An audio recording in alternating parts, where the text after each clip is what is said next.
Monsieur le directeur des PME, mon cher Sédina, Madame la représentante résidente de l'UEMOA, Mesdames, Messieurs les représentants des collectivités territoriales, Mesdames, Messieurs les représentants des organisations des producteurs, Mesdames, Messieurs les chefs d'entreprise, chers invités. C'est un grand plaisir pour moi de prononcer le mot du secteur privé à la cérémonie de lancement de la 3e édition du mois du consommé local.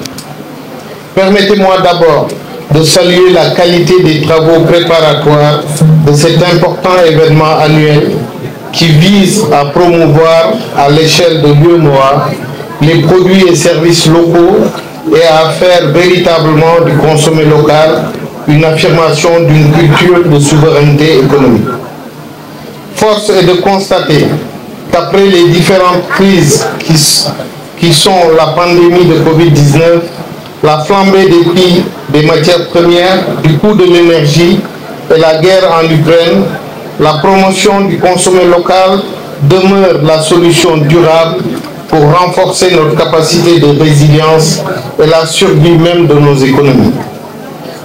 Je retiens les mesures prises par l'État du Sénégal à travers le programme de résilience économique et sociale PRES, soutenu par les départements ministériels en charge de l'accompagnement du secteur productif et qui sont résolument orientés vers une dynamique de concertation permanente avec nos entreprises.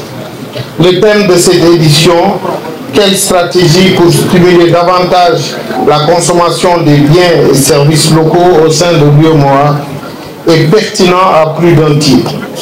En effet, l'initiative Mois du consommé local, célébrée dans les 8 pays membres de l'UEMOA, est un événement phare en matière de promotion de biens et de services. Cette promotion vise particulièrement à montrer les produits issus de nos terroirs et également le savoir-faire de nos artisans. C'est la raison pour laquelle, en ma qualité de président de l'UPI, j'accorde une place importante à la participation de nos entreprises membres, mais également celles que sont les TPE et PME pour le renforcement du tissu industriel sénégalais. L'industrie étant la clé du développement d'un pays, car créatrice de richesses, d'emplois et de stabilité. Mesdames, Messieurs, chers invités, le secteur privé fait encore face à de nombreux défis à relever, à savoir la maîtrise des facteurs de productivité de la main-d'œuvre et du fret maritime qui impactent sensiblement sur notre compétitivité. Les barrières non tarifaires et tarifaires avec des mesures de protection non conformes aux dispositions communautaires à l'échelle de la CEDEAO, avec le rejet injustifié de l'origine communautaire de certains produits, empêchant ainsi leur libre circulation et l'accès au marché. Monsieur le ministre, c'est le cas du sel, produit en masse par les salins, où le produit est rejeté par certains pays comme le Nigeria, afin de protéger leur industrie locale. La congestion portuaire, une situation inédite qui n'a toujours pas trouvé un dénouement malgré l'annulation des frais de magasinage et de surestaring obtenus par le patronat lors de la récente concertation avec le directeur général du port. L'accès au financement du secteur productif à travers différents mécanismes, la BCAO, les banques commerciales, bourses régionales, les financements novateurs, PPP, finances islamiques et financement vert. Le coût élevé des facteurs de production, notamment l'énergie, l'eau et le transport. L'absence de mesures d'accompagnement pour faire face de manière efficace au changement climatique qui entraîne souvent une pénurie de produits comme le sel, dont le Sénégal est le principal producteur de la sous-région. Il me plaît de rappeler aussi le plan Sénégal émergent PSE qui constitue un cadre national de référence des politiques économiques et sociales reposant sur la vision de construire un Sénégal émergent à l'horizon 2035. Le PSE consacre dans sa seconde phase au programme d'action prioritaire conçu comme des mécanismes exclusifs de soutien à l'amélioration de l'environnement des affaires et au développement du secteur productif, à travers notamment les plateformes industrielles intégrées. Le financement global du PAP 2A, lancé en septembre 2020 lors d'un conseil présidentiel pour un coût global estimé à 14 098 milliards de francs CFA, dont 1835 milliards supportés par le secteur privé, cible entre autres les infrastructures, mines, énergie, transport, mais également l'agriculture et l'agrobusiness. Sur ce dernier point, Monsieur le ministre, il convient de rappeler que le Sénégal ambitionne, avec la création des agropoles, de renforcer la valeur ajoutée des produits agricoles et de réduire la dépendance aux importations, tout en stimulant une industrialisation durable et inclusive par une approche de chaîne de valeur intégrée. Pour illustrer cette ambition, je prends le cas du riz, qui est une filière grandissante eu égard à la croissance démographique qui booste la consommation. Au nord du Sénégal, le long du fleuve, nous avons plus de 200 000 hectares de terres riz cultivables non exploitées, faute d'aménagement.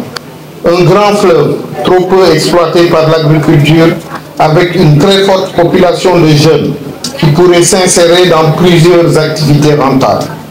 Le marché du riz au Sénégal reste toujours dominé par des importations de brusures de pays tiers qui pratiquent une politique agricole et d'exportation de dumping dont l'impact sur notre balance commerciale est énorme. Les taxes sur le cordon douanier sont de 13%, sont les plus faibles des pays de la sous-région. Au Bénin, c'est 30%, au Burkina, 28%, la Côte d'Ivoire, 28%, le Ghana, 43%, le Mali, 32%, le Niger, 35% et le Togo, 28%. Nous sommes à 13%. Sur le plan fiscal, le riz est une denrée exonérée de TVA. Par conséquent, elle n'est pas récupérable. Pour espérer un remboursement de la TVA, il est demandé à nos entreprises une lettre exceptionnelle au ministre des Finances. Cette situation joue aussi très fortement sur la trésorerie des unités de production. Je voudrais cependant magnifier la qualité du partenariat public-privé qui fonde notre espoir et appeler davantage au soutien de l'État du Sénégal au secteur privé pour assurer un développement économique endogène, porteur de croissance durable, par la poursuite des réformes fiscales et sociales incitatives sur la consommation locale pour renforcer la compétitivité de nos secteurs d'activité. Le renforcement du dispositif d'exonération des équipements permettant de booster la production dans les zones nord et sud à fort potentiel agro-industriel. L'accès de nos entreprises aux fonciers aménagés pour faciliter leur installation et les renforcer à contribuer sensiblement à la valorisation de leurs produits et de facto au développement de l'économie locale. L'assurance d'une fourniture énergétique stable. Nous avons aux membres, Monsieur le ministre, la Casamançaise, entreprise membre de l'UPIC, qui a choisi d'installer son unité industrielle en Basse-Casamance à Boucotte, village, 600 km de son marché principal. Ils produisent l'eau casamançaise que vous avez vue ici. 350 emplois directs, dont 80% des villages environnants. Plus de 700 heures de coupure enregistrées sur les 3 dernières années, causant des pertes lourdes de matières premières et de détérioration de matériel et d'outils industriels. La promotion des produits locaux soutenue par une politique de labellisation et une politique qualité répondant aux normes. La promotion de nouvelles zones économiques spéciales régionales pour faciliter la mobilité des travailleurs qualifiés avec des mesures d'accompagnement incitatifs.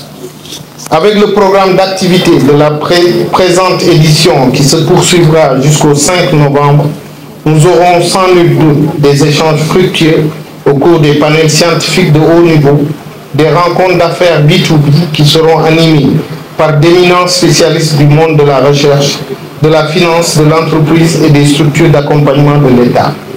Les expositions des produits locaux et des ateliers d'art culinaire qui ont mobilisé nos entreprises et leurs partenaires nous gratifieront sans nul doute de temps fort de partage et de leur savoir-faire. Je ne saurais terminer mon propos sans réitérer l'engagement constant des acteurs du secteur privé pour le développement d'une stratégie nationale inclusive de promotion des produits locaux et du consommé local. Ces acteurs qui entendent apporter pleinement leur contribution pour un nouvel élan d'esprit de produire ce que nous consommons et consommer ce que nous produisons. Ceci ne doit plus être un slogan, mais plutôt une réalité. En souhaitant une réussite totale aux activités de la 3e édition du mois du consommé local, je vous remercie de votre aimable attention. Merci.